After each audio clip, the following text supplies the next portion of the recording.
Hello, listeners, and welcome to this week's episode of The Cult Vault. This week we are revisiting a group that we have covered before, but bringing a fresh perspective. Before then, I just wanted to give a huge shout out to my newest patron and supporter of the podcast, Shelby. Thank you so much for signing up to the Patreon, and I really hope that you enjoy the exclusive content that you find there. Here is Troy.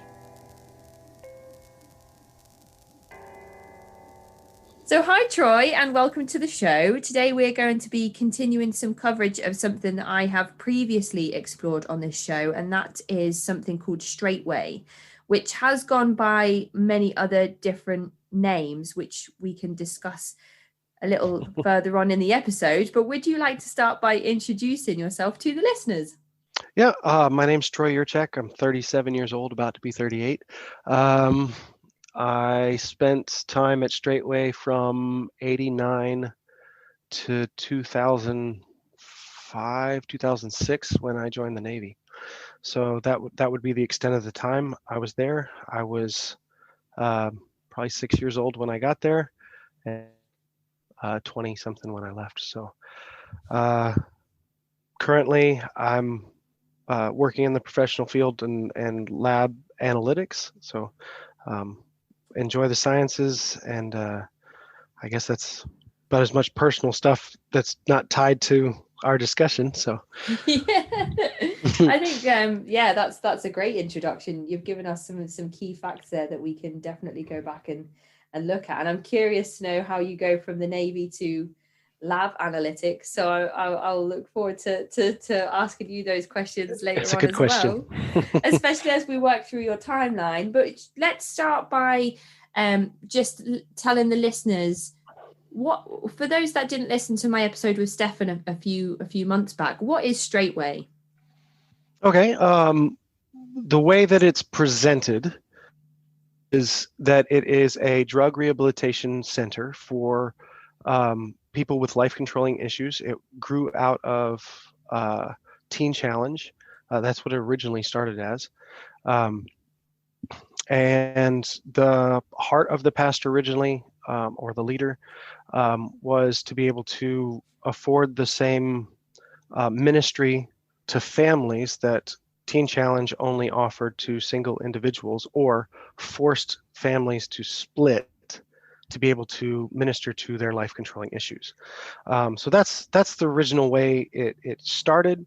And I think that not having the oversight of Teen Challenge, and even though I know that there's some stuff out there about Teen Challenge being kind of cultish as is, without having that oversight from I believe it's the Assembly of God, things started going downhill. So that's that would be, I guess, the original thought and idea of it was that it was a drug rehabilitation center that was isolated from society, far enough away that the temptations of whatever life controlling issues they had were not in their face at all times. Which those ideas are all good ideas. It's just without good oversight, without some control, you can bend the wrong direction. Mm-hmm, mm-hmm.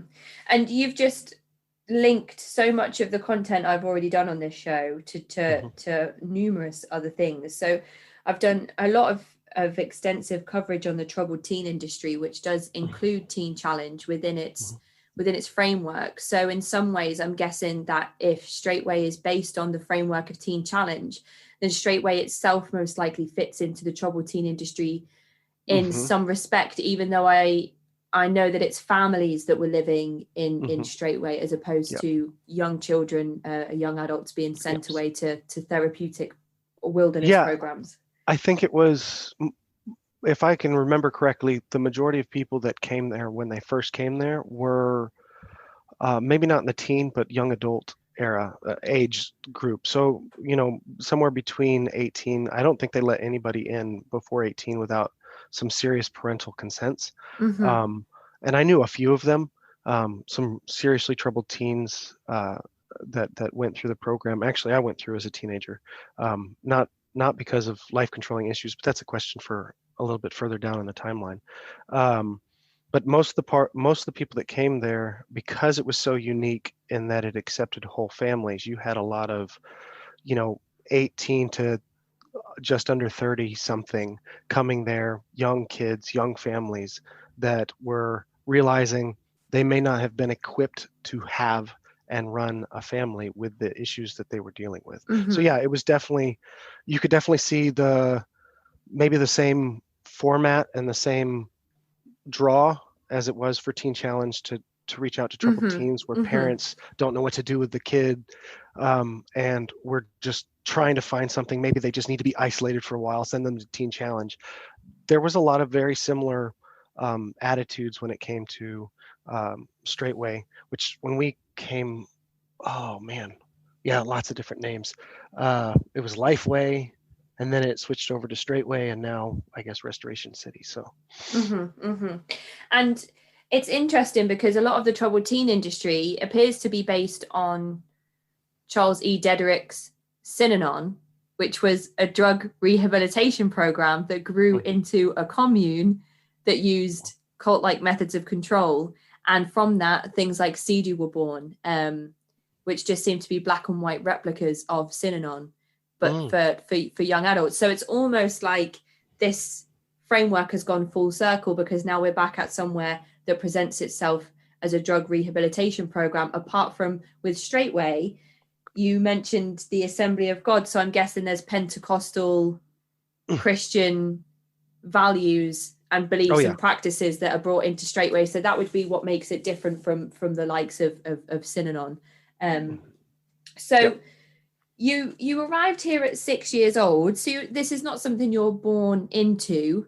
Mm-mm. So is it you and your parents arrive? How did you end up there? All right. So a little bit of, I get, yeah, okay, let's do my story. I'm from Michigan, Kalamazoo area. My dad is my stepdad. Well, he adopted me, so he's my adopted father. Mm-hmm. Had some anger issues, and my mom gave him an ultimatum that you either need to fix that or this is over.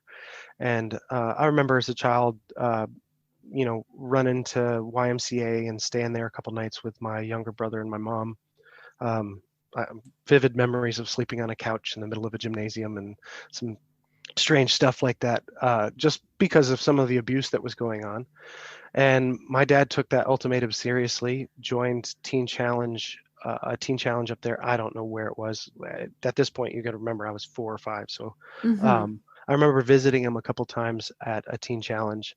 Um, and while he was there, he heard about the teen challenge because at that point it was still part of teen challenge, the teen challenge down here that actually took in whole families. Okay.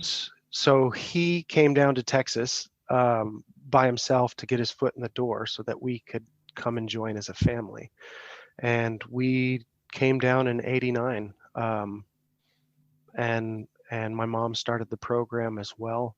Not that she had a life controlling issue, but that was um, part of the process was that even if she didn't have any life controlling issues, as a family, we were going to go through the program as a whole. So my dad was maybe 3 to 6 months ahead of her in, I believe it was an 18-month program at the time. Um, and the first 6 months, if I remember correctly, they were separated. My dad stayed in the men's dorm. My mom stayed with the single moms in the single moms area. Um, and then uh, it's a big deal that they've reached a point in the program that they could be reunited. And then we got our own small apartment, and then there's some steps that go from there. Mm-hmm. So So is it just you at this point, or are there any brothers and sisters? I had my half brother from my adopted dad at this point, and it's a little awkward for me to call him a half brother. My dad's my dad, and my brothers and now brothers and now sister are all. We don't really see me as a separate individual in the Mm-hmm. in the Mm-hmm. family. So the family unit has is really healthy now. Anyway, so if I make it seem a little odd and I just say my sister or my brothers or my dad, recognize that it's my adopted father. So because sorry, what was the question again? No. I think we covered it. So there's you and your brother and your mom and dad, and you travel to Texas to join Straightway. And do you how have you done this? You know you're going for at least 18 months. Do you pack up the car and just take like the essentials, or how did that work? Well, given that they were so young at the time, I think my dad was, let's see if I can remember correctly. My mom was probably 25, 26. My dad was 27, 28. We didn't have much. Before we came there, we had been staying with my grandparents on my mom's side. And so we didn't really have much to bring down there.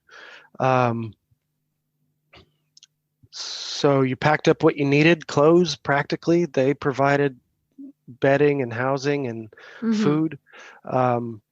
And it wasn't until you get into the second half of the program where you're given a lot more freedom that we actually had my grandfather, who happens to be a trucker, we packed up everything from Michigan and actually brought it down here for a longer stay than we originally anticipated. My dad didn't want to stay in Texas. I think my mom had some qualms about how well the program actually worked and tried to keep us connected there because she found that it was there was some external control that kept my dad under control. Right. Okay. Via that way. Okay. So do your parents, do they have religious ties before they decide to make this move, or is it just something that your dad is seeing kind of as a last resort to help you and your family get out of this struggle? We've, as far as I can ever remember, we've always been I don't like the word religious, but we've always been attached to Christianity in some shape or form, as far as I can remember. Now, I know on one side of the family is Catholic, the other side, I believe, is Baptist, I think. So we've always had the church. I remember growing up, or the few years that I can remember in Michigan, we were faithful attenders to a church up there. I believe it was Baptist. My mom was a part of the worship team, being one of the singers, and my dad wasn't. I think my dad was more involved with the youth at that point. He helped with Royal Rangers, so I don't know if Royal Rangers is Baptist or not. So I could be wrong about whether or not it's Baptist, but Royal Rangers is a Christian version, or a more Christian version of Boy Scouts. So okay. So they were involved in the church the whole time, and I think that may have been where, when they reached out for help, and I'm not privy to how they got connected with Teen Challenge or anything like that, but that's why it was a faith-based organization that we chose, was because we didn't believe at the time, we didn't believe that the issues could be solved by pure psychology, I guess. Yeah. If that makes sense, that there needed to be a faith element involved. And I mean, from the way you've kind of portrayed it here, at first glance, you're going to a place where they're going to give you shelter and bedding and food, and you're going to have your parents enroll in this 18-month program, which is supposed to rehabilitate and repair and heal. So on the surface, it sounds ideal, like it's going to do the trick. It's going to really help, to fix. And that's why it's still alive today, is because it does have that. Well, this seems all above ground. It seems all like the motivations are all good. Not to use that old turn of phrase, but the road to hell is paved with good intentions. You can see all the good intentions, the rules, the structure, everything. And I've even talked with some people that went through the program multiple times but left right after they were done with the program, that they never saw the underbelly that Stefan was talking about, or that we'll Right. probably be talking about. And they were like, it was good for us. It was good for me. I had alcoholism as a controlling issue. And this is somebody that I'm very close to, was a mentor of mine when I was there. She had alcoholic problems, and whenever that issue became so controlling in her life, she would come back through the program. And I think she went through 4 times. And Wow. she found it as an oasis to actually take a break from herself, or the things that were controlling her, and be separated from them enough to recover and be motivated again to be on the, I guess, the straight and narrow and stay away from alcohol. But it never had a permanent effect until, and for her, it was something outside the program that actually had that permanent effect. So. Wow, that must have been quite an experience for her as well, after going through the program a number of times, to then have an Mm-hmm. experience outside of the program, which solidifies a permanent end to that Mm-hmm. problem. Interesting. Okay, so you arrive here at 6 years old. Do you Mm-hmm. remember your first impressions of what it looked like when you got there, and the people that you met? Yeah. First impressions, I wouldn't have any. I wouldn't have anything to relate it to. Um, it was a full campus, gymnasium, a cafeteria. It was real big on family. Breakfast, lunch, and dinner were all served in a like cafeteria style, where you go through the line, you get your food, everybody eats together. You know, throughout the meal, people would start clapping, just like to show appreciation for the cooks and the work that they've done. It was really close knit, and there was a bunch of kids my age. I think when I went through, I mean, I could probably name quite a few. I'm not going to name them, but there was at least 20 or 30 kids my age, or within a year above and below my age, when we first got there, and the place was packed. So you had a huge community of people that spent a lot of time together, and it was definitely a close-knit community. So that's my first impression. It was a good thing. Now the weather was horrible. I wasn't used to having to hydrate as much, um, but it was hot. I remember having headaches from being dehydrated a couple times, just from playing so hard with a bunch of kids. And I imagine having to probably wear excessive sun cream as well.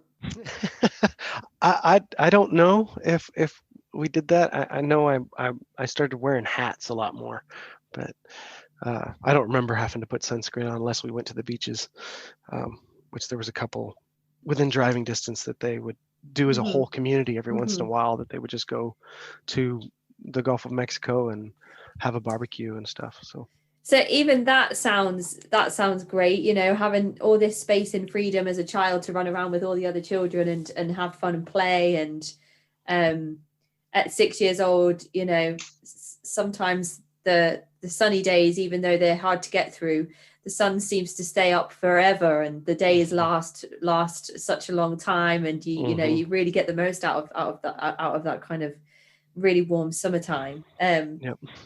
And what was education like for you? Did you enroll in a public school? Um, my mom homeschooled me. There was a when we first got there, homeschooling was, I guess, the rage and was Mm-hmm. recommended. And um, my mom started me in kindergarten. I actually homeschooled first through 12th grade. Um, I'm the only one in my family to have done that. Uh, Okay. Everyone else ended up going to either private or public school, or a mixture of both. Um, I had the option of going to public high school, um, but they didn't believe that I had been homeschooled, so they made me take the college entrance exam at 8th grade, and I scored high enough to get into college. And they were like, "Oh, I guess we're going to put you in all honors classes." And I was like, Wow. if I'm training myself, because practically at that point, I think my mom did first and second grade, was more involved there. a little bit in fifth grade when we did it as a fourth and fifth grade when we did it as a community of homeschooling. But for the most part, it was, here's the books. If there's videos, you do it. And I just trained myself. And so I was like, if I'm doing this well in eighth grade that I can get into college, might as well just continue. So I finished. I wish I would have went to public school. I was, being a 13, 14-year-old making that decision. I look back and wish I would have went to public school. But other than that, homeschool seemed to be, when I was a child, seemed to be the focal point. They even had part of the campus designed into like small cubicles for parents and kids to homeschool their kids in a general area. So it was actually really, they made it quite easy to homeschool for the parents. Okay. And what did the average day and week look like for you here whilst you're growing up? Is it sort of a lot of faith-based activities, or is it a lot of homeschooling and not really a lot to do with the program, the therapeutic side of it that your parents are involved in? I would say the latter is a little bit better.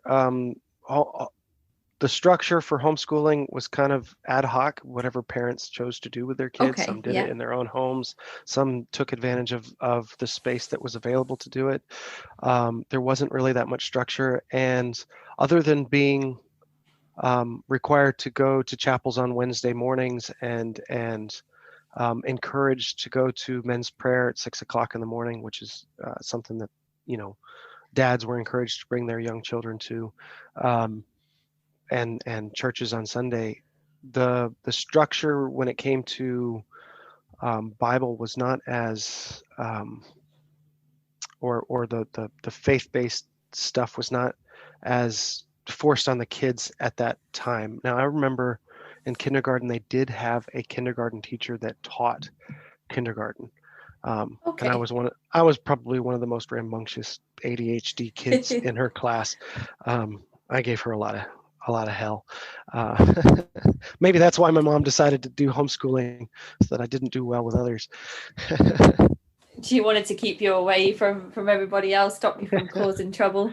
I don't know if that was her motivation, but I can think back in some of my memories of being one of the kids that gave the kindergarten teacher a run for her money. Yeah.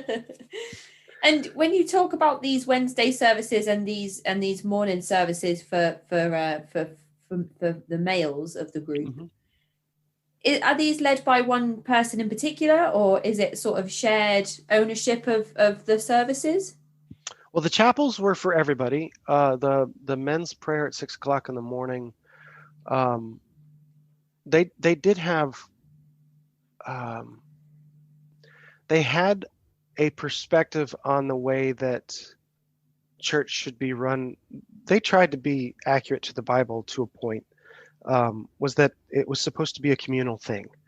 And so prayer at 6 o'clock in the morning for men before they would go to work or whatever, it was supposed to be communal. So yeah, maybe somebody would start the prayer. There was maybe 15, 20 minutes of kind of personal meditation or prayer going on at the beginning, and then someone would start, and then someone else would say a prayer, and we would agree as the community with that prayer, or and for an hour or 45 minutes of that hour was spent, people taking turns praying for the community, or praying for the government, or praying for God's will, or praying for God's revelation, or praying for blessing, or I mean, because there was needs in the community when you've got hundreds of people living in a small community, and it was there was needs, food needs. I remember one of the things that I remember was that we lived off of a lot of charity when it came to food. There was food pantries that would give us their, 1 day outdated bread, and there was one time, I think it was an entire summer, that we had buckets of pimento cheese that we had pimento cheese sandwiches forever. And I still to this day, pimento cheese kind of makes me sick. But that was, so there was times that there was prayers like, hey, we need eggs. So let's pray that the eggs come in. And so there was this,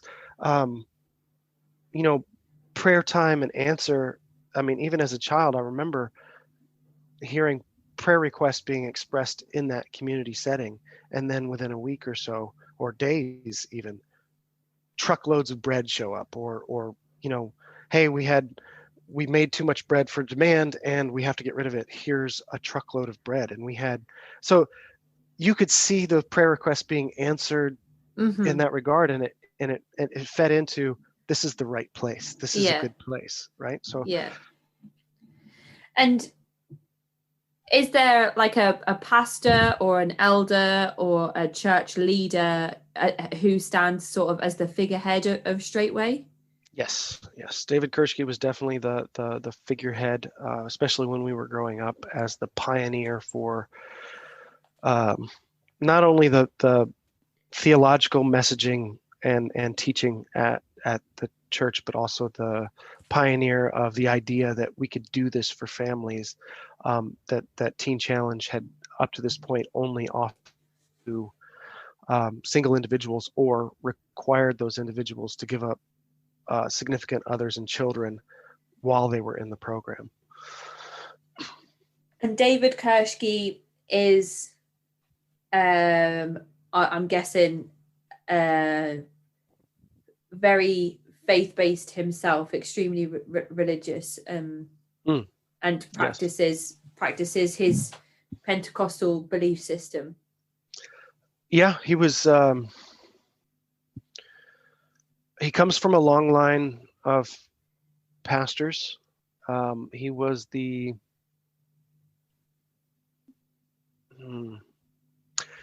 trying to choose my words properly. He was the rebel when it came to his family. I believe he comes from a fairly large family, and he was the rebel son. His dad was the right-hand man to David Wilkerson. I don't know if I think it's the cross and the switchblade, big deal in New York, that area. He was his youth pastor. So David Kurschke's dad was the youth pastor for David Wilkerson. Wow. Okay. So they're pretty well-to-do, well involved in a lot of big name things. And David Kurschke kind of rejected that at first, and was a composer. I think he was about to sign a contract with CBS for composing for their TV shows. I mean, he's an excellent, or was an excellent musician, and he said he got a calling out of his rebellion to become a pastor that does this. So yeah, there was a lot of at first it was, he expressed, I've made the sacrifices to do this, and this is what God's called me to, and this is what my focus is. And there seemed to be that solidarity with everybody, that recognizing he could have been doing something else, but chose to be this. And that same story was repeated with his daughter, who, I mean, at 10 years old, she had an album. She's classically trained pianist. Wow. And instead of being a performer, and she had the voice for it, the vocals, oh my gosh, she had a soulful voice, incredible. Instead of pursuing that career, she was the praise and worship leader. And that got reiterated. Maybe in my memory, it's a whole lot more than it actually was, but that was something that was brought up multiple times, that we could have been something else, but we chose to serve you. Mm-hmm. Mm-hmm. So there was that culmination of everything going to that point, that family, that group of leaders. And was that reflected on the way that David and his family lived as well on the compound? Because you mentioned that eventually you get some permanent accommodation where you can be reunited with your family, where you can all sort of get back together and live as one unit again. So I'm guessing that David and his family, that those sorts of things don't apply to them. No. Yeah, you're right. But that was because he was never he never went through the program. He was the director of it and the pastor, and so there was never that. There was always a little bit of not a little bit. There was a pretty large separation between David and his family and the rest of everyone else that was there. I think Stefan Okay. had highlighted that a little bit as well, that even Mm-hmm. though his dad may have been the right hand to David Kirschke, there was still that separation and isolation from the family of the Kirschkes. So now I was friends with his oldest son, and still friends with his oldest son. Definitely estranged from the family, but that's a whole nother story. So, Mm-hmm. And getting to see some of that inside because I was friends with David Kirschke's son.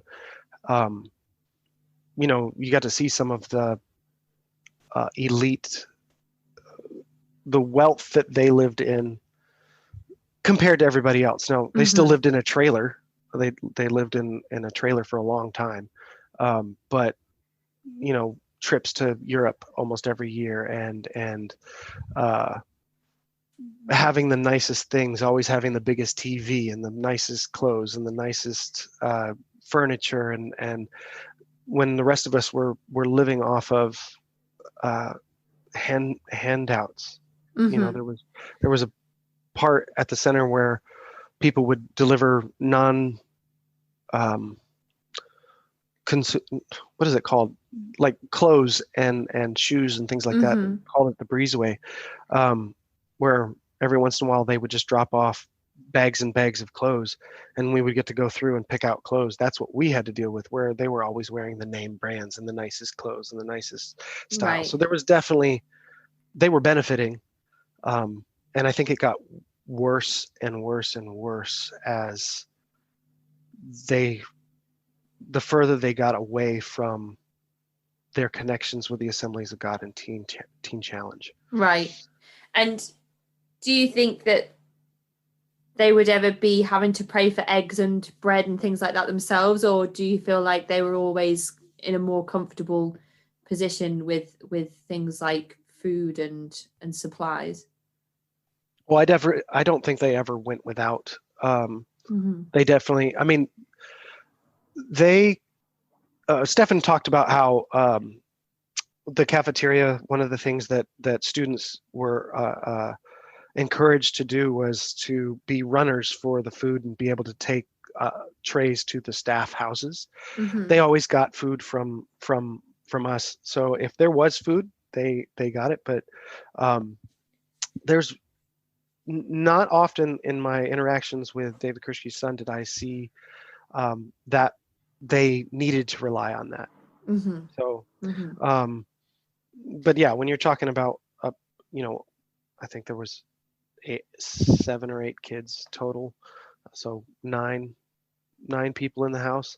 I don't think they ever went without if there wasn't food, and I don't remember ever going out without food ever at there. Like there was always a steady stream of gifts and things coming in to help. I mean, there was needs that we prayed for when we were running low, but that didn't mean that we went without food. Yeah. And I just thought it'd be interesting to highlight the differences between David and his way of life compared to the people that are not necessarily his followers, but followers of his vision and his message. All with the same sort of goal in mind, and people who were going through the rehabilitation program built the family a house. Is that right? Yep, that was probably early 2000s. I don't know if the house was finished when I left, so probably 2005. Right. 2006 was when it was finished. So years before that, they had just been living in a duplex of trailers. I think it was a double wide and a single wide attached to each other with some outgrowth buildings on it. So yeah, I mean, eventually that's where it got to, and like I said, the further away they got that David got from having any oversight is it was like slowly taking more and more from the income that having students there and churches paying for students and parents paying for students. I think more and more of the fraction of money that came in was going specifically to David. You could see that in with the building of the house. That was actually a first fruits. I don't know if Stefan talked about that, or I think he mentioned it once. But there was this teaching that came in that, you want to dedicate the first of your harvest and God will bless the rest. And what we want to do is bless our pastor. So our first fruits this year is going to be building him a house. And this there was not very many people making a lot of money, but they gave so much over an abundance that there was a few people that like had their own businesses. We had landscaping company, people that owned landscaping companies and things like that. But we raised enough money to build them a house where people were living in dormitories that were leaky and we had to be patching them and doing all our own work to patch them. And yeah, so you could definitely see the progress towards being him taking advantage of being the person in charge. Yeah. And when you speak about these dormitories, is this where you're situated when you first arrive? Yeah. Actually, the dormitories that we started in, I think we were some of the last people to live in them because of degradation of the facility. Wow. So they actually became storage for trash, practically. I mean, just, people would give us rolls of carpet because they had just, refurbished some city government building and they would just give us carpet. And so instead of they didn't need the housing anymore because the number of people had went down, they just started using it for storage for all these gifts and things that, or older stuff that was being given to the center. So yeah, I think the largest housing was literally a 2-bedroom and a bathroom was the largest housing. So if you had 5 kids, you had 5 kids and 2 adults living in a 2-bedroom with a bathroom. Wow. Yeah. So for the most part, if you were a single person, you were in a community dorm with community showers. Now things may have changed. I know that they had a pretty well-known, and I'm not using the name because that ministry has requested that their name not be brought up in their support. Okay. Because I think that they made a commitment and then heard a lot of pushback from people that had come from there, decided to finish the job and then say, don't mention us. Yeah. A ministry actually refurbished the place in the last couple of years, and I think that's why they changed it. Part of the reason why they changed their name. A new face, a new name. Yeah, and then just hoping that anybody that Googles the new name will have none of the bad press associated with it from the types of things that we're discussing today. Yeah.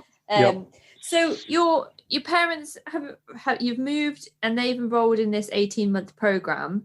It's my understanding from what Stefan said that the program itself is mostly made up of things like manual labor and jobs around the compound. So it's not actually like attend these workshops on these days. It's more of a kind of... That would be an outside perspective. Given that I went through the program, I have a little bit different perspective on it. The reason I went through the program, and I'll give that little bit of background. I was a teenager. This is after the 8th grade high school thing that I talked about a little bit earlier.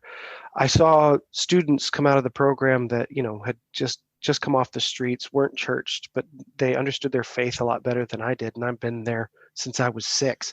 And I was like, the difference is not, we both go to the same church. We both go to the same prayer things. We both go to the same chapel. Why is it that and I was interested in my faith.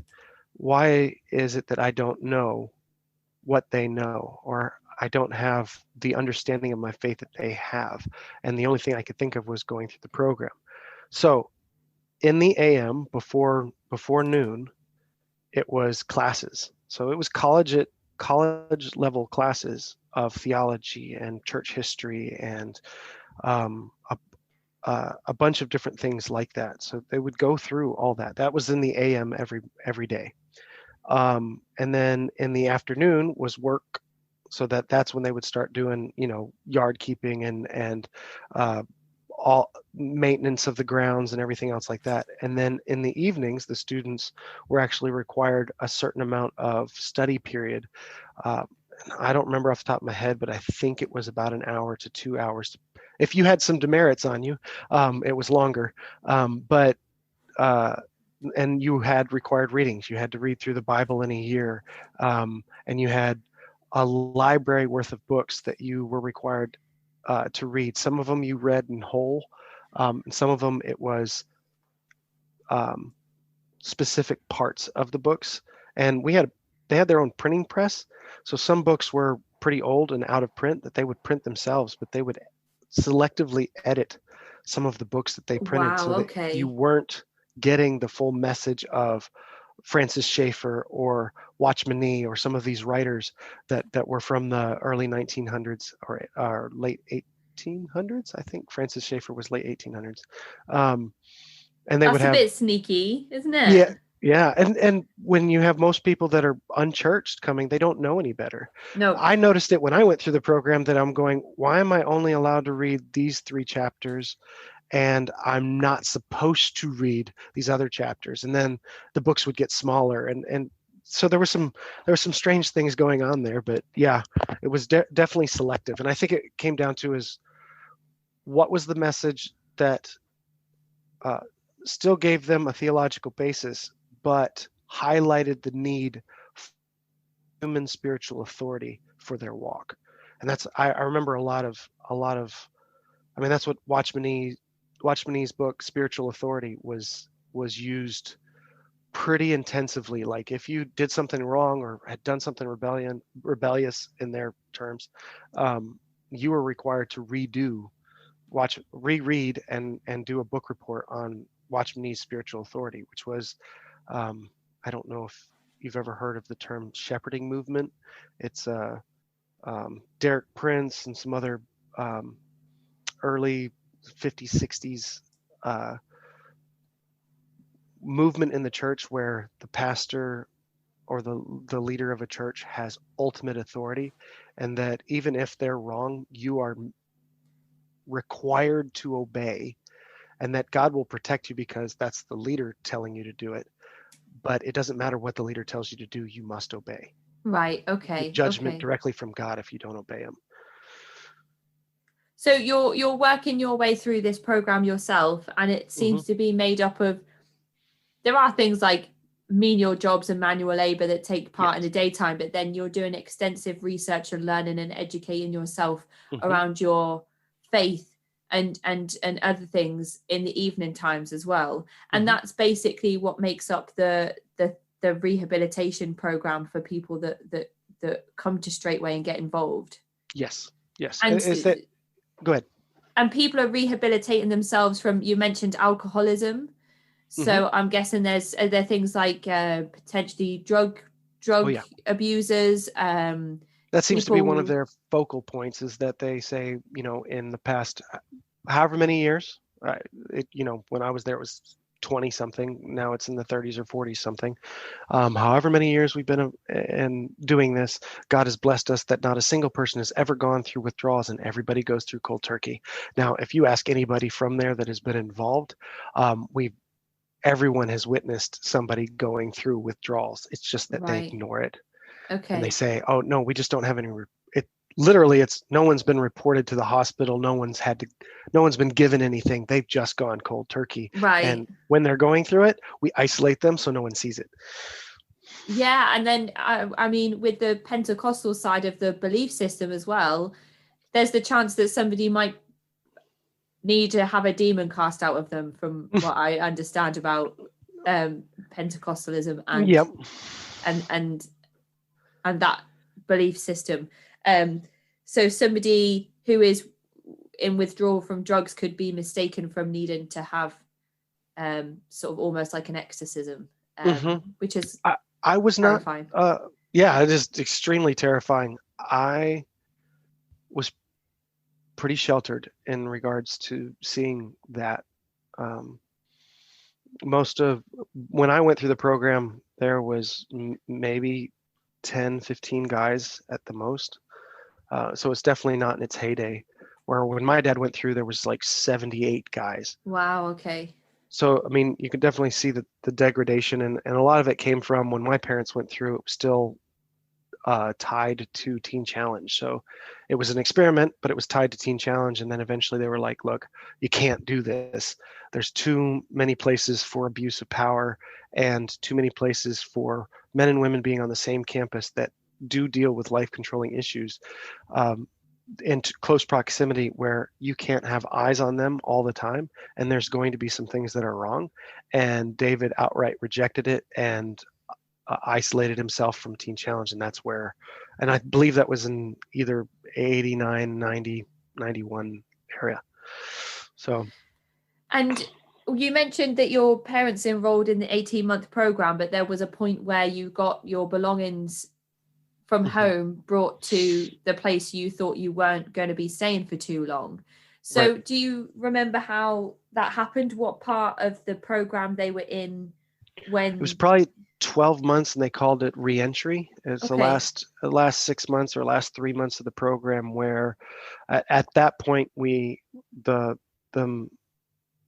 called it the center back then. This is how much hubris we had. They called it the center. They were making enough money that they actually rented out an entire apartment complex in the adjacent town. Right. And so people that had reached that point would actually go live at these apartment complexes, get a job in the area, and pay rent back to Straightway or right. Lifeway to try to teach them life skills. And like I said, there was a lot of good then. By the time I was a teenager, by the time I was a teenager, they no longer had the apartments. They no longer had that reentry program. People that were in reentry either had to get their own apartment somewhere else, or, which was rare, or they just stayed in the student dorms. And so they didn't have that step towards independence anymore. It was as if the walls had enclosed a little bit, and they were trying to keep more control. And you saw that with people that would have to go through the program multiple times, which I just think is, if what you say is as good as you say it is, then one time should give them the skills and the tools to be successful in overcoming their life controlling issues. Yeah. If they have to continue to go through the program, that means you're not actually dealing with their life controlling issues. You're sheltering them from them, maybe, or you're creating a new dependence on you. And you can see that in the theology. Yep.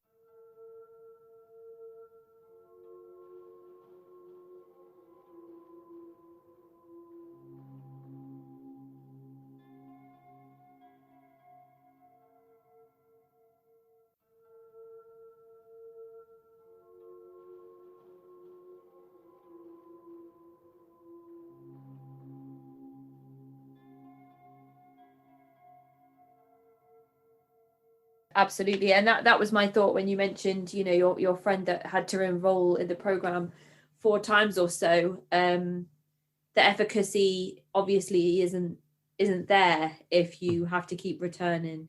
And she described it as an oasis, which there gives you sort of that dependency that you were just talking about, which is definitely interesting. So you move into these apartment buildings. And what when the apartment buildings disappear, do you ever end up living in a trailer on the compound, on the property? Yep, my parents. Okay, so shortly after they had lived in the apartments, my parents.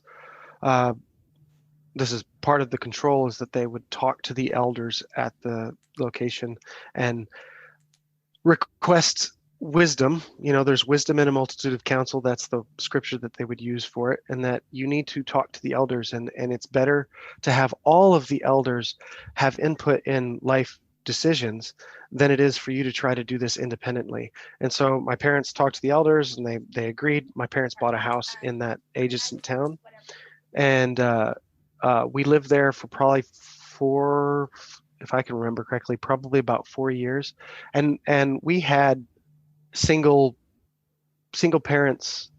We had an extra room, and so we made room for single parents to come live with us during that period of time. And I think we had, if I remember correctly, 3 different groups of single moms live with us at the time. I'm not going to use their names, but they, and it was a good thing. It was like, the inner step. Okay, after that point, and I don't know if it was my dad got laid off and couldn't afford the house payments anymore. At that point, I was 10, maybe 11 years old, 12 maybe, and I wasn't really concerned at that point. So I don't remember exactly why, but we ended up selling the house and purchasing a double wide and having it moved out to the center, and we lived there until I left. No, not until I left for the Navy. Until I graduated high school. And when we graduated high school, my parents purchased another home in the adjacent town. Once again, my dad didn't want to stay. My mom was the one that kept us there for a long time. So yeah, we moved to a trailer on campus. Mm-hmm. And do you think this kind of move to a more permanent housing situation as it kind of bolsters your mum's belief that it's important to be as involved as possible in the sort of everyday life of living on the grounds? Yeah, I think when we had the first house in the adjacent town, my dad's abusive tendencies came out again, which obviously meant the program didn't work. But instead of being directed at my mom, which is what it was before, it was directed at us. And there's actually a story earlier in the timeline that we should probably talk about, because it leads up to this. The elders actually turned my dad's anger away from my mom towards the kids. Right. Okay. So when I was there, probably 6 months to a year, one of the kids my age, like I said, there was a whole bunch of them. One of the ones that was my age invited me over to stay the night, and he had an older teenage, well, I don't know if he was teenage, probably 12, 13, preteen or teen, older brother. And so, we watched Disney movies, which we were allowed to watch then, some of them. There was a lot of ones that were on the blacklist, but right. Watched a movie. I don't remember what movie it was. And they had a single wide, and they had, I don't know, maybe 4 or 5 kids. And so all the boys stayed in one room. Well, we were on the floor, and the teenage boy forced me and his younger brother to perform fellatio on him. Said it was the cool, it was what all the cool kids did. And I don't remember going to sleep. I don't remember anyways. So that happened. A couple days later, I'm taking a bath in the small apartment. This is after my parents got back together, and they're in a small apartment next to the chapel. And I'm in the bath, and I'm bawling, and I still remember the sick feeling inside of just being dirty. infected. I don't know how else to describe it. My mom came in and like, why are you crying? I was like, I just feel dirty inside. And she goes, why do you feel dirty? And I was like, because of all my sins. So, I mean, at 6, maybe, uh, Oh. I I recognized what I had been learning and recognized that there was something broken and sick. And so I told her everything. Now, I was a pretty rambunctious kid. I'd gotten in trouble for ripping a girl's doll in half, and I had to vacuum the stairways and the gymnasium, which was carpeted, for a couple weeks to like earn the $10-15 to replace her doll. But that was the type. I was a rambunctious kid, but I just confessed everything to my mom, including what had happened the couple days before, and she was appalled. So she told my dad and told the elders, and the I'm not using their names. Because I'm not angry. I'm not bitter at that teenage boy, because I think that when you live in such a domineering society, you find ways of dominating someone else. Right. And I think that's what that came from. So yeah, he Okay. may have been a kid then, and I got to remember that was a kid then, and I was a kid then. So I'm not angry at them. Anyways, so that's why I'm keeping that family name out of it. Okay. But what came back was because the way that the teenage boy turned the story was that because I'm the one that performed it, I was the one that had the idea. Oh my goodness. So the elders made a decision that, with the Proverbs that says, wickedness is bound up in the heart of a child, and the rod of correction will drive it far from him, and that wounds that bruise deep cast away sin. Some of these pretty horrendous scriptures that I think are abused and taken out of context, specifically, something that was written 3,500 years ago in a completely different society being used in a new society. It's just wrong. They said that it was my fault and I needed to be beaten until it was removed. And so my mom not agreeing with it, there was an elder that up until recently I didn't know was involved. My memory wasn't there for it. Made my mom leave the room and made my dad beat me until he said it was enough. And having spankings, I mean, it was part of growing up then. My dad didn't let us scream, and so we were allowed to cry, but not scream. Right. And so one of the ways that we dealt with having a spanking was that I learned to count, to keep my mind active so that I wasn't screaming. Okay. I lost count around 50 when my legs gave out, and continued to keep going because the elder told him to. So that, and I remember not wanting to walk and not wanting to be around, and that was probably the worst beating. That wasn't a spanking. That was the worst beating that I got, but that didn't stop with me.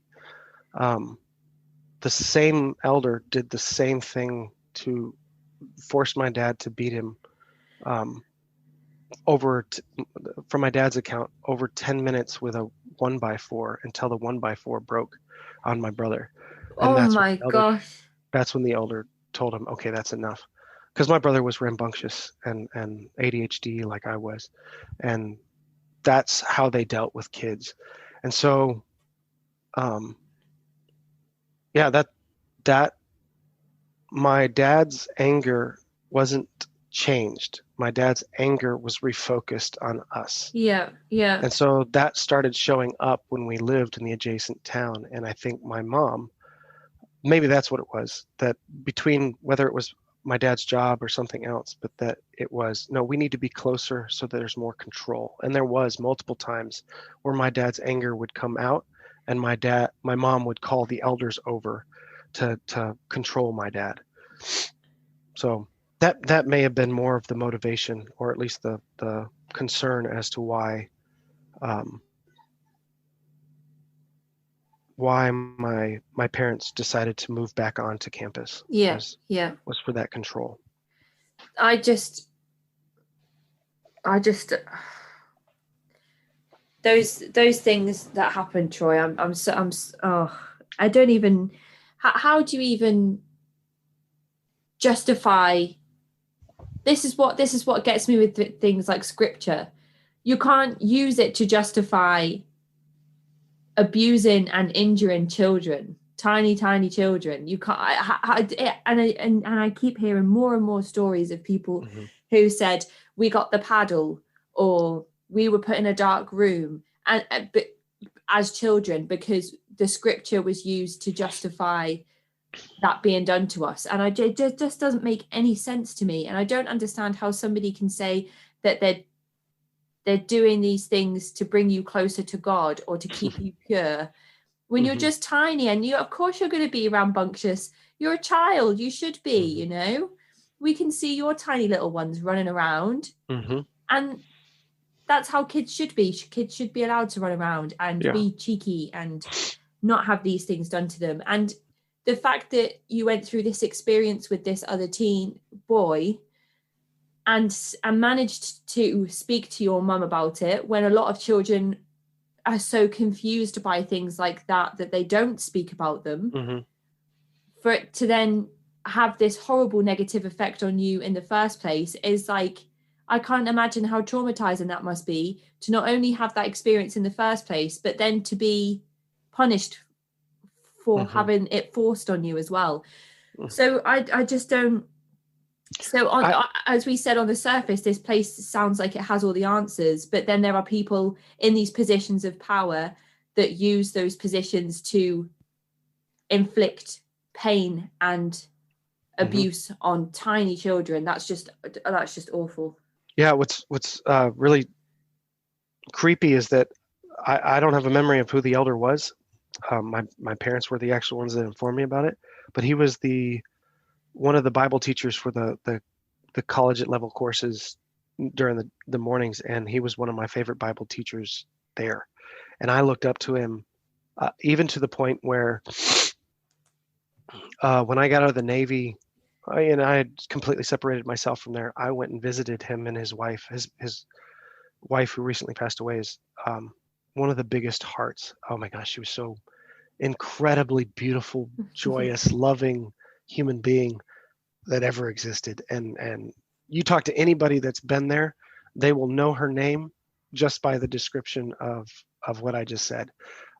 She was a mother to every child there. And I went and visited them, and because I'm a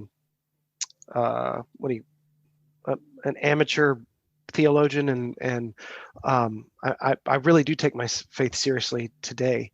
But I went to them to tell them, thank you for what you've given to me, because through the Navy and through everything and through all the hell, you're one of the reasons I pursued my faith the way that I pursued my faith, and found myself back in the faith when I had stumbled out of it during my time in the military. And then hearing that the two greatest abuses that are in my memory of my brother and I were directed personally by that person was a scar that took me. Maybe I'm not completely done dealing with it. That took my breath away. It was that how could so much good and so much evil come out of the same person? And yep. Yeah. So now there's that story. So I don't know where that fits in our discussion or timeline, but I think it's important, as we mentioned before we started recording.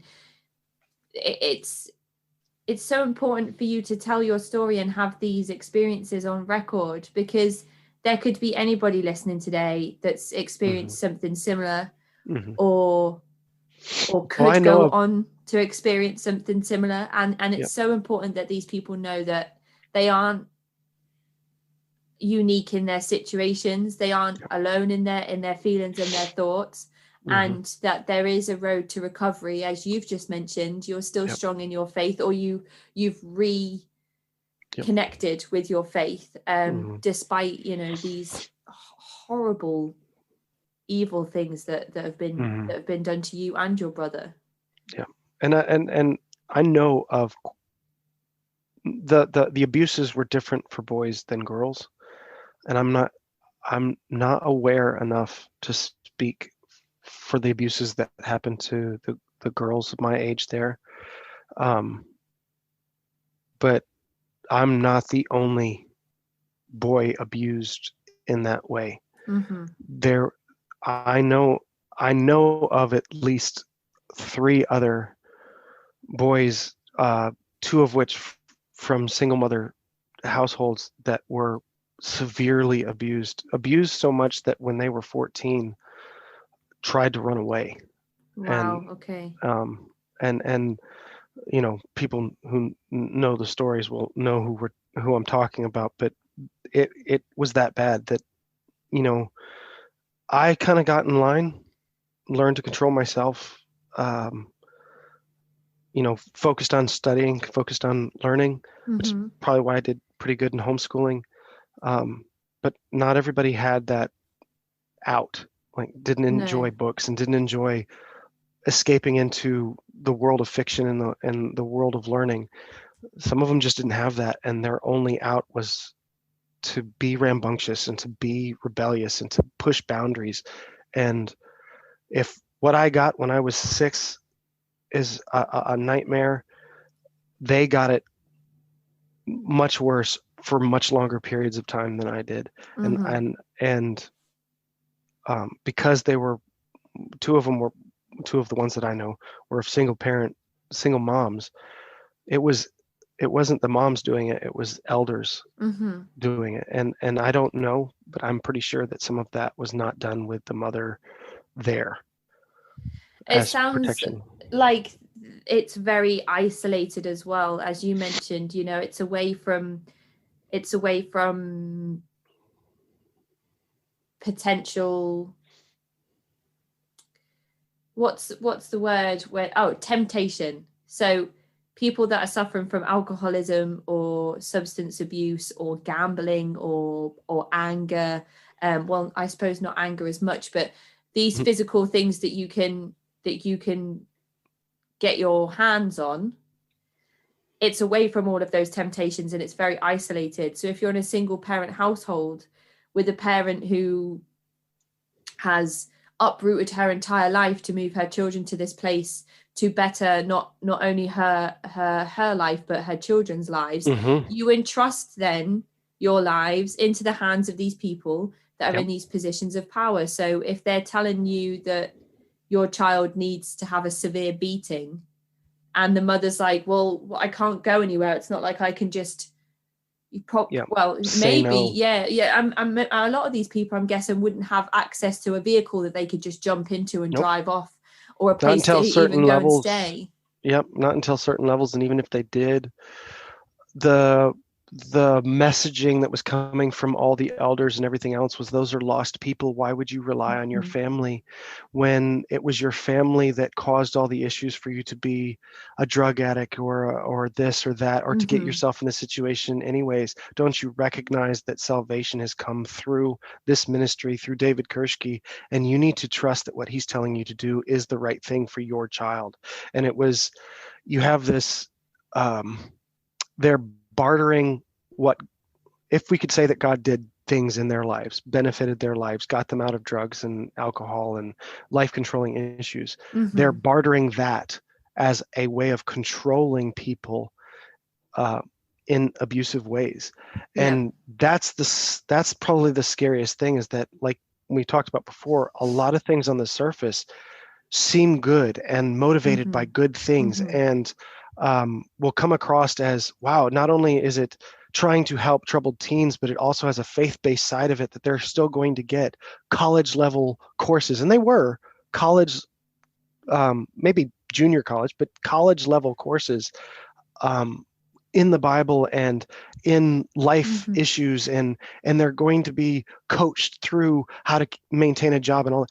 There was a lot of good, And they're using all of that to say, with all this good, this is also good. And they're redefining something that is actually really evil as a Yep. good. And you don't know, not knowing a life. I mean, my parents were kind of unique. We both of our grandparents are still together, so they didn't come from divorced homes. Mm-hmm.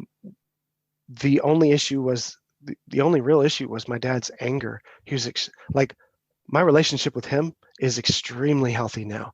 He is an incredible father. He's an incredible grandfather. So even saying the story, like, how could a father do this to his child? Mm-hmm. When he came from uh, abuse, he didn't know any better. And Yep. when the elders said, well, it's not good that you beat your wife, but your kids are evil, let's beat them.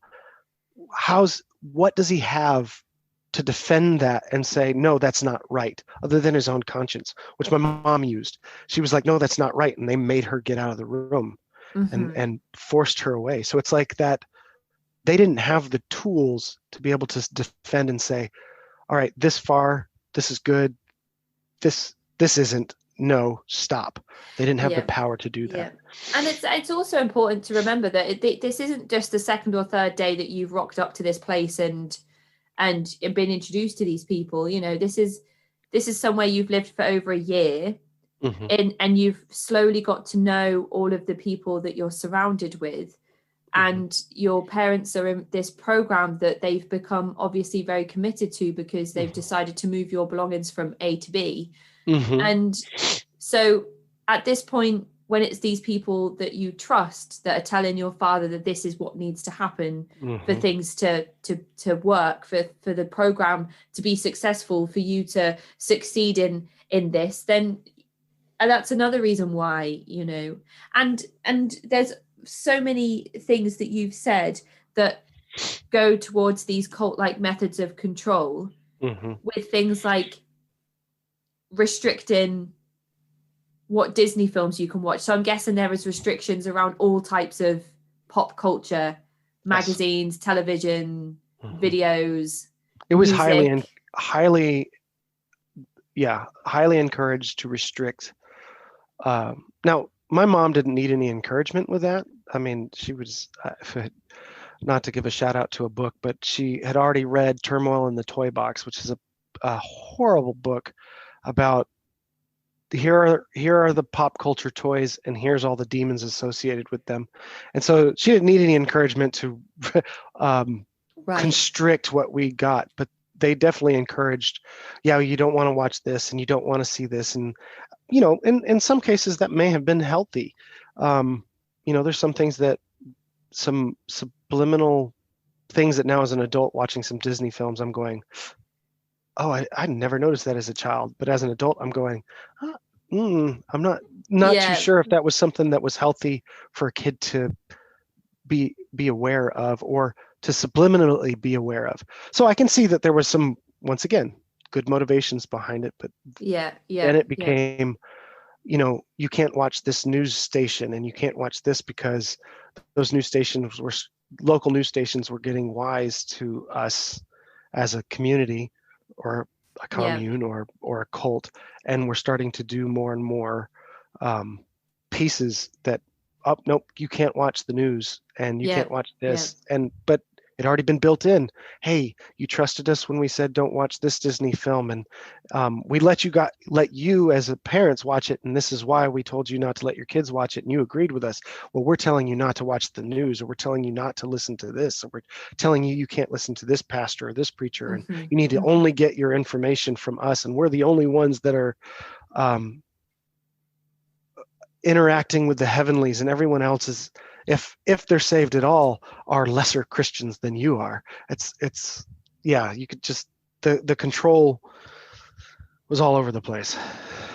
And not just that, but you've got there's other information control with taking parts out of books and then telling you that, and another cult-like method that's being used is the fact that they're saying, don't contact your families. They're the ones that drove you here in the first place. So there's, trying to kind of create that insider outsider way of life as well. So there's lots of things here that you're starting to mention here that points in the direction of a coercive model that exploits its members. And were there anything, like, we've mentioned some restrictions, but was there anything that you were required to like ask permission for? You know, you said there that you had to be at a certain level to have access to a vehicle. Was that common in the group? Now I have limited experience when it comes to being a full-fledged adult there, but it was highly encouraged, recommended, and almost like used if you made a decision like purchasing a car, purchasing a home, purchasing land, investment, moving to the Houston area to be closer to your job. If you did not involve the eldership and anything went wrong in regards to the decisions that you made, you became a point of discussion in a public setting as you didn't listen to the elders or you didn't involve the elders in the decision, and you're reaping the benefits of your ill-advised decision. And so there was, and the same thing went with people who left or people who moved on or people that didn't leave. And then as time progressed, fewer and fewer people left in a positive way. Right. That they were, look, they're headed for a backslide. They're headed for a drug overdose. They're headed for, and the prayers. I don't know if Stefan mentioned this, but there's been other podcasts that talk about this. The prayers when somebody that would leave that was in more public, it was, Lord, do whatever it takes. If you have to break their legs, if you have to car crash them, whatever it needs, bring them back into the fold. Lord, we know that, sometimes there's a tough love, and they would pray what everyone else would recognize as a curse. Pray that over people that would leave. My parents, that's one of the reasons why it took so long. I left before my parents did, was that my parents were afraid. And that's why there's a lot of people that will much more limit what they're talking about at the center, is because they're afraid that curse is real. It's sickening. It's quite scary when you put it that way, that's the type of mentality that came over the group, and you really helped to paint the picture there on how it moved away from sort of the true message and the helpful foundations to something that was clearly more for the personal gain of some of the members there than it was for the overall good of people who, had decided this program doesn't work for me, so I'm going to leave, or I'm not happy with my children being put in danger, so I'm going to take them away from here. And then it's my understanding from what Stefan said that there ended up being access to things that don't speak to rehabilitation, in terms of David Kirschke actually drinking quite a bit here and there. And not just David Kirschke, the whole eldership. And it wasn't. That doesn't make sense to me when you're in a place that, as we said before, is supposed to be away from those temptations. And then it's kind of another thing that sets the hierarchy apart from the people at the lower levels, so to speak, who are doing all the groundwork. And that would be another highlighted progression over time, that, like, originally it was, how do we get these people that came into the program after life controlling issues back into society as well-functioning individuals? That progress from that to you can never leave, and everything that all the value that you bring as an individual must be fed back into the machine. And like I said, less and less people left positively at that point. The same thing progressed when it came from living a sober life, and over time became, well, yeah, we're still going to be, Straightway going into the schools telling people not to drink and not to be involved in drugs and because it's going to ruin your life, to that same group having drinking parties that the people of us that were honest weren't. We were on the outside because Mm-hmm. they knew we would be honest. Like, that's hypocritical. Like, how can you be telling someone not to drink and you're the 23-year-old, 25-year-old, 27-year-old leader of this teen group is getting you alcohol? Yeah, yeah, yeah. And you're Right. going to the schools the next day hungover. Like, kids don't drink, it's really bad for you. Yeah, and the thing is when I was on that team for a year, this was after I went through the program, I never saw that, but I was completely isolated from the group. Like, I was it's really strange. I was, I don't know, like, I don't know the details enough. You'd have to get somebody else on here to know everything else that was going on, but I've only heard rumors, so I can't say that they're true or Mm-hmm. not. But yeah, that was the point, was that hypocrisy grew later. It wasn't, I don't think that was original. And I think that it became more and more that they had become addicted as the leaders, and you can't hide that, No. right? And especially now when everybody has a camera on their phone, and that's what, you can look up some videos online, drunk tickle pastor or something like that. That's David Kursky. Um, you start seeing, you can't hide it anymore. And when my parents found out, because my parents were, I mean, my dad had a beer every once in a while before we came to uh, Mm-hmm. Lifeway or Straightway. Um, and he was sober, as far as I know, until they left. Um, but when my parents found out that there was alcohol in the leadership group, because my parents stayed on as part-time staff, volunteer staff, when they found out and they confronted them, they were just like, yeah, but that's law-based, and that's, we're not the ones that have that problem.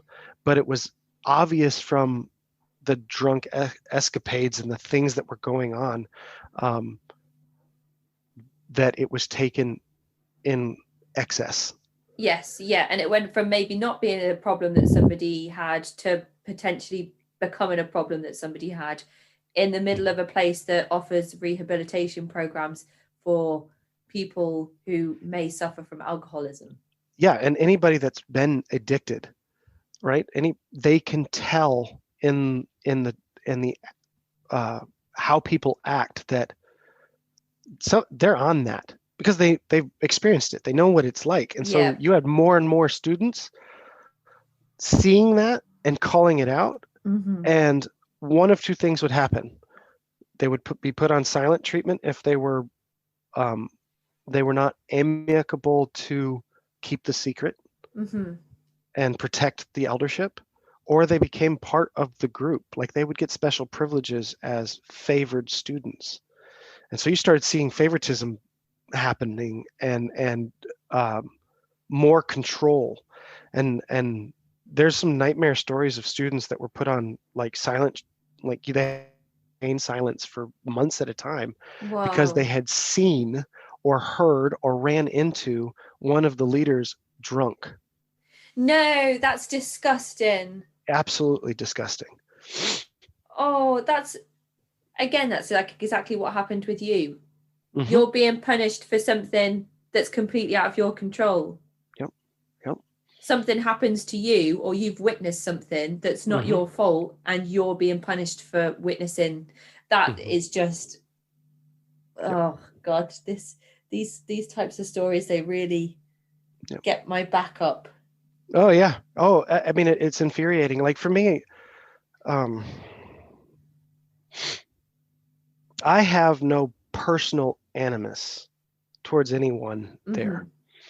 I think that there's abuses going on that I want to stop, Yes. and that I'm not speaking to you or having posted this on part of my story on Facebook with specifically dedicated to trying to shut that place down.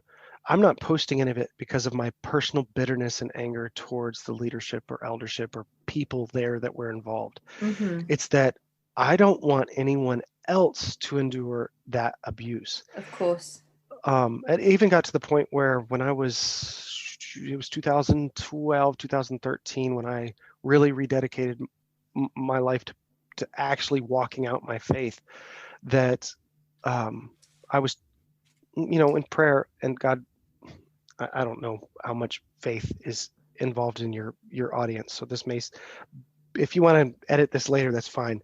But there was a moment in time in prayer that I reached a point where I hit a wall in my understanding of my faith. Mm-hmm. And what came back was, you're bitter. And that bitterness towards the whole group, your bitterness is preventing you from seeing your faith clearly. And so I went and asked David Kirschke's forgiveness for being bitter against him. And I didn't ask his forgiveness for his sake. I asked his forgiveness for my sake. So, leaving the church that I left a little early from the church that I was involved in and been involved in teaching and everything, and went to one of their church services, and afterwards got a hold of David and asked his forgiveness for being bitter for what I viewed as abuses in my childhood and the mistreatment of my family, because I was not the only one mistreated. My mom was berated by multiple people, including Stefan's dad, for calling them out on their hypocrisy. So I asked his forgiveness for being bitter, and he fed me a huge line of, oh, things have changed, and I'm, people are holding things against me, that I'm no longer that way, and things like that, and it was a load of BS. But for me, letting that go has been a turning point in my life, that I can see clearly enough to go, all right, this person is speaking out of bitterness towards the abuses that they've had, and this person is speaking from trying to heal. And that's where I'm at. I'm like, I want to get to the point where I'm healed. I want to help people that have gone through abuses there or at other places like it and have them healed. And I want to shut down places, not out of anger, bitterness, or vengefulness, but out of, there's people that don't know any better, sheep that are being beaten by shepherds. And that is not okay. Especially because there doesn't seem to be, I mean, just going back to the troubled teen industry and those programs, since Paris Hilton brought her documentary out, and there's been a lot of stuff around the Breaking Code Silence movement, there is finally some movement in the court of law that is bringing in policies and procedures and reform to potentially stop the abuse of further teenagers. And that's come from people speaking out about their situations. And this wouldn't have happened if people didn't sit down and go on record and essentially whistleblow on what had happened to them. And that's why it's important that we're having this conversation today. And obviously, some parts of it have been difficult for you to speak about and to relive, which is completely understandable. And probably expected as well. But without these stories, no matter what platform they're on, whether it's a blog or a Facebook post or a forum or a magazine or newspaper article or a podcast, if these stories don't come out, there's never going to be that opportunity for people to be held accountable. So when you're talking about not wanting to do it out of bitterness, I think that's coming across quite authentically to myself and probably the listeners, that actually you're just trying to prevent further abuse of children, single parents, like your father, who were just completely misguided, misled, exploited themselves as well. So it's I think it's good, and I just hope that with these encounters that I have with people like yourself that come and talk so bravely and openly about their experiences, that there isn't too much damage when we say goodbye today and you go away and reflect on everything, because that's always something that's a worry for me, is that you'll go away and then you're kind of left with your own thoughts and kind of reeling after these conversations, and then you're like, oh my goodness, all these things happen. So that's always I something that I don't it's think you need to be concerned with me on that. I appreciate the sentiment. I've I've went through the hell of trying to heal, Mhm. kind of alone, and I felt really bad. I've actually apologized to a large group of friends that had left there, that they fell within the wound that place created in me, and so I Mhm. isolated myself from all of them. And there was a lot of good people that left that I know they didn't deserve my rejection. I didn't know how else to process it, but I've processed most of that, and like I said, I'm not I'm not bitter anymore. I'm not angry at what I went through. Um, what angers me is that there's still people there. There's still people that are um, people that I loved, that were part of what we, because you're a family there, um, that are still there, that are, they think their salvation is tied to what David Kurshke offers. They still are faithful even with all the twisted hell and lies that they have been exposed. They don't know life as good as Mhm. they have it there, Yeah. because the only life that they have of was in a homeless shelter with a needle stuck in their arm. And so the this is the best life they've ever lived as an adult. And so they're still tying all that and worshiping this man, David Kurshke, instead of recognizing that it was a step along the way to a life free from those addictions, Yeah. and that they are supposed to mature beyond that. Yeah. They're Yeah. supposed to grow beyond that. And so this is not just a call to people that may be in the program or in those situations at um, things like this, but this is also a call to people that are dedicating their lives thanklessly to men who are abusing their power. Mhm. Mhm. That's what this is going, don't, there is a life of great blessing and and ability, and you can stand on your own 2 feet. You are able to withstand the temptation now. Be strong, get out from under that abuse, because the longer you stay in it, the easier it is for that to continue. And Yeah. that's what happened with my family until it was just too much, and my Mhm. parents left. And I Mhm. and I that's my heart cry. That's my heart call. And no, I don't think that I'm going to go away from this conversation going, "Oh, I've got a lot more to think about," or more scars were opened up. No, they have been dealt with. I wouldn't have talked with you if I hadn't dealt with a lot of these Mhm. beforehand. Mhm. Mhm. And it's genuinely people such as yourself that I take the opportunity to speak to, um, because it feels like there is less chance of that potentially happening with somebody who, you know, talks about how they've managed to recover or heal from their experiences and reflect. Um and you mentioned that your parents did end up leaving, but before Hmm. that happens, you joined the Navy. So I'm just Hmm. curious, Yeah. why that happened, how that happened, what position you held, what was it like while you were there? And then you're not in Okay. the Navy now. So how did you No. leave? Okay. Well, when I was about, so I graduated the program. Um, it was my senior year, so that was practically my senior year. Homeschooling was the program.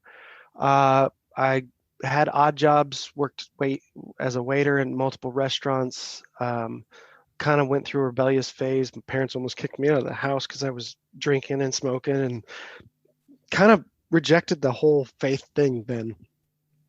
Still considered myself a Christian, but definitely wasn't walking anything of my faith at that point. Um, Bought some land, made it through, got my associate's degree, and realized I couldn't continue my education on my own. There was no way I could afford it. My parents uh, weren't in the financial situation to actually help me with that. Mm-hmm. So finished my associate's degree, joined the Navy because of the education that I could get in what they call the nuke program. I scored in the top 4% on the ASVAB when I took it. and so the only option the Navy gave me was to become a nuclear operator on their power plants. So that was a grueling 2 years of it's a 4-year nuclear engineering degree in 18 to 20 months. And so I became a lab technician for a nuclear power plant, volunteered for the submarine force, spent 4 years on a submarine. It was the second oldest submarine still in operation. Wow. Hated it because the leadership of the captains were good. The XOs were really good. It was the department, the engineering department I was a part of, that was really bad. And I could have made a life in the military, but those first 4 years on a boat that made many other, 14-year and 20-year sailors depressed to the point where they were removed from their position.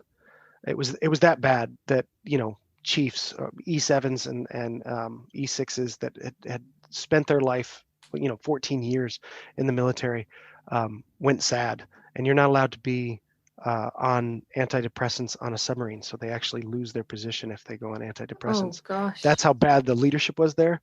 And I saw that, and that was my next step, was to be in leadership. And I was like, I can't compromise my character to do that. No. And there was some other personal issues that were really, really going on. That was almost went through a divorce.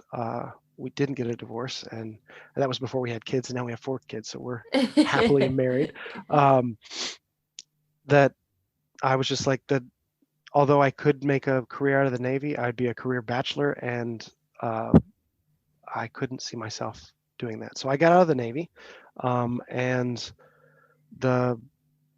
was self-employed for a little while and got into the oil industry. So there was a lot of things that I learned in the nuclear industry that was very conducive to working in the oil industry. Nice. So I've been working in a lab since 2012 when I got out of the Navy.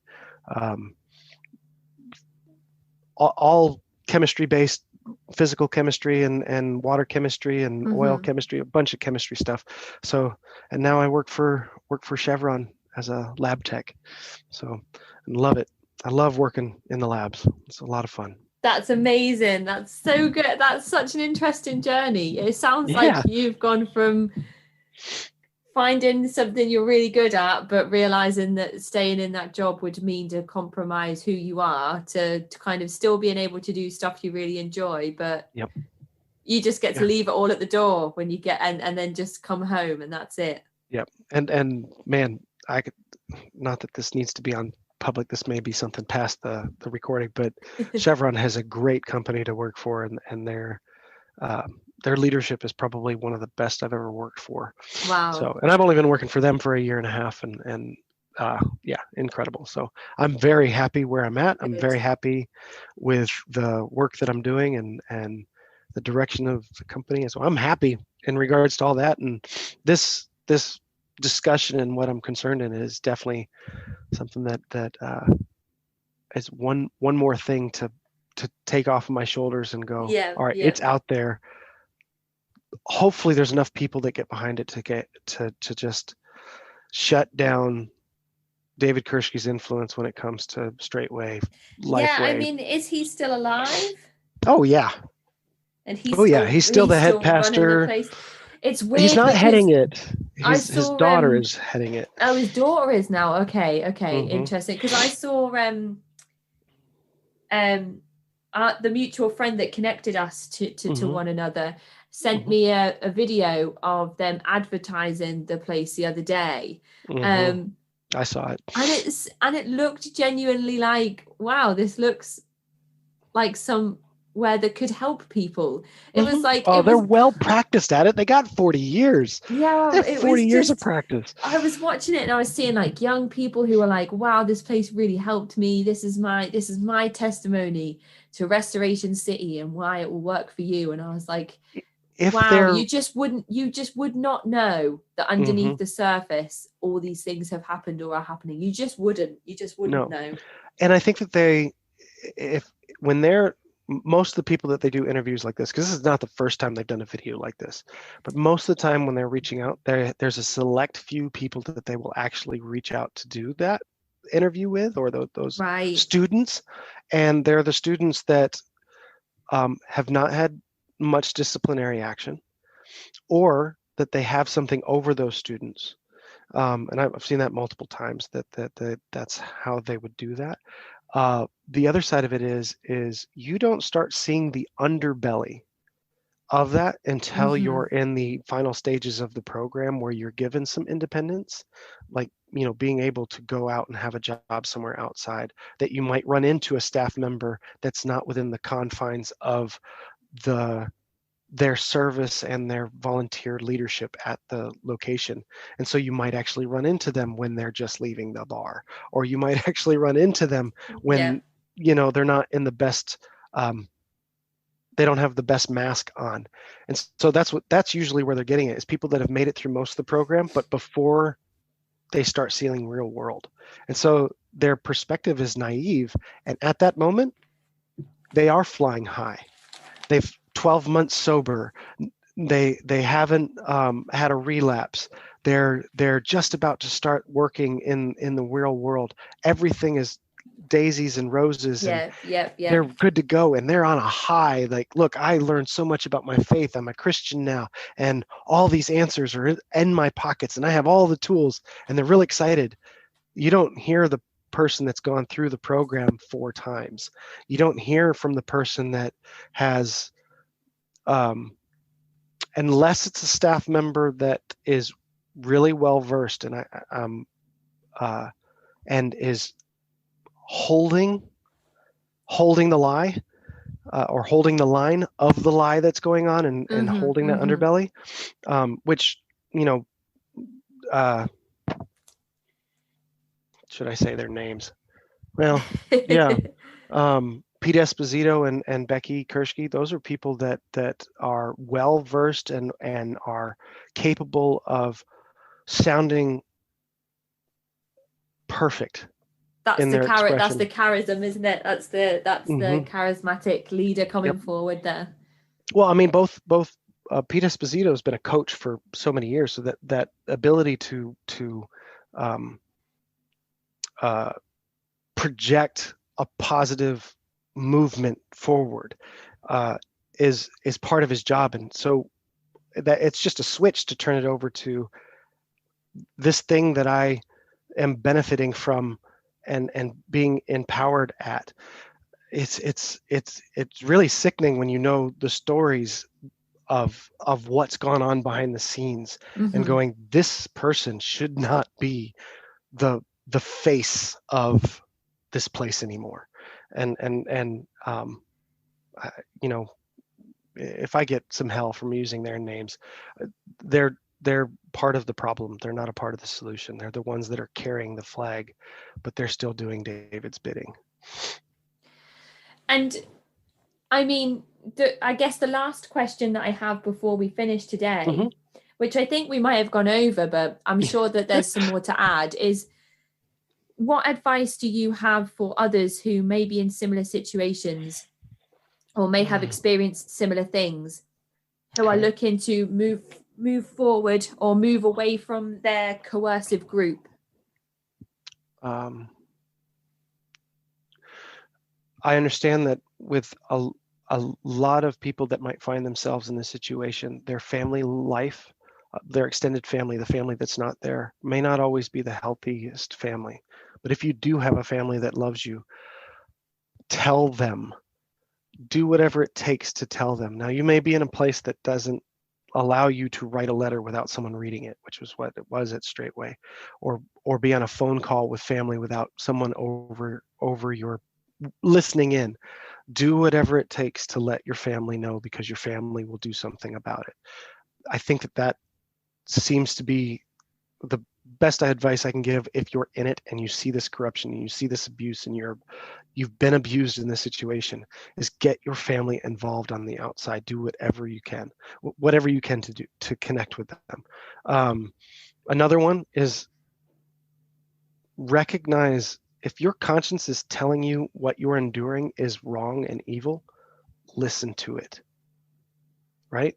I mean, both my mom and my dad in the abuse that I went through knew what their consciences were telling them, but didn't trust their conscience over the words of the elders that were doing that.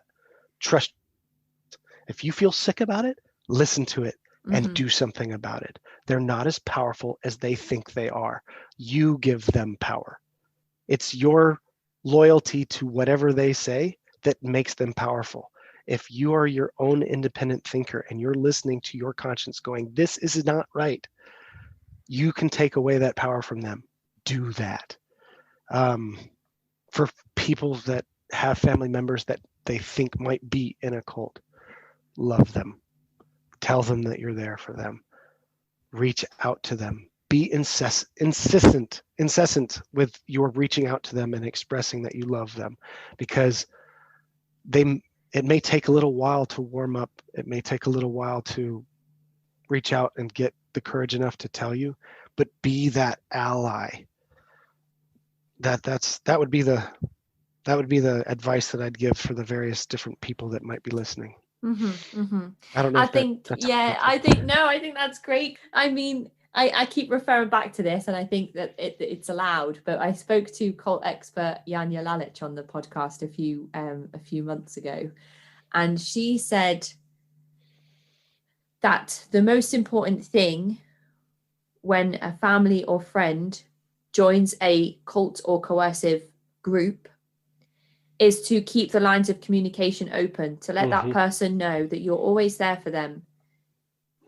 Even if you've tried every which way possible to tell them that the group that they're a part of isn't good for them and they're just not listening to you, the most important thing that you can do is keep that line of communication open. And I feel like that kind of echoes what you've said there, by just remain an ally to that person. Don't shut them out and say, well, you're not listening to me, I've tried everything, so I'm going to walk away. Be there for that person when hopefully everything comes tumbling down, and you're there to help pick up the pieces. And all we can do is take a step back and hope that moment happens, and be ready for it. I've heard that coming out of the fog, or waking up, or however people want to describe this moment, where this kind of the veil is lifted and they realize that all those red flags and all those times they felt sick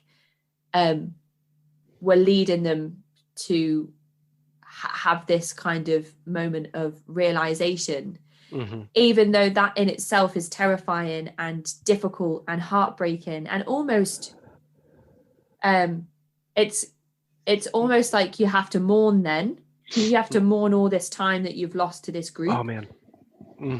That is such a, keep going, because this right here is exactly some of the things that I went through and my parents went through. This place of mourning and shame, that when you realize that you've been in a part of something that's that wrong, you have a choice of going, oh, I have to repent, change from, recognize that I was a part of this problem for however many years it could be. And some people can't accept that they were that naive for that long. And it's okay to grieve. It's okay to grieve and to mourn that time. I can't remember what the terminology is, but it's when you've put money or time into something and you're afraid to let it go because you've invested. You're afraid of loss. Everybody's going to be shouting the phrase at me now, because I have it has been mentioned on the show, but it's that fear of, well, I've put years into this, what am I supposed to do if I just walk away? That was my message to the people that were like family to me that are still there, is that when they've been there for 35 years, because they were there before we were there, a part of the abuse, being people that did abuse other people and going, well, it had to have been for the right reasons. You get to that point where if you realize that, you either shut down and become a drone of someone else's thoughts, which is, I think, is what a lot of them have done, or you reject it all. And that place is probably was the most difficult thing. Is like my family spent was the 89 to 2006, 2007, or no, I think 2008 was when my parents left.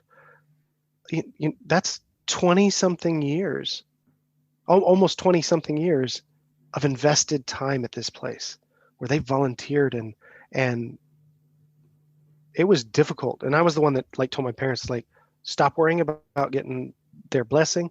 That place is evil. Get out. And it was that my parents are doing great now.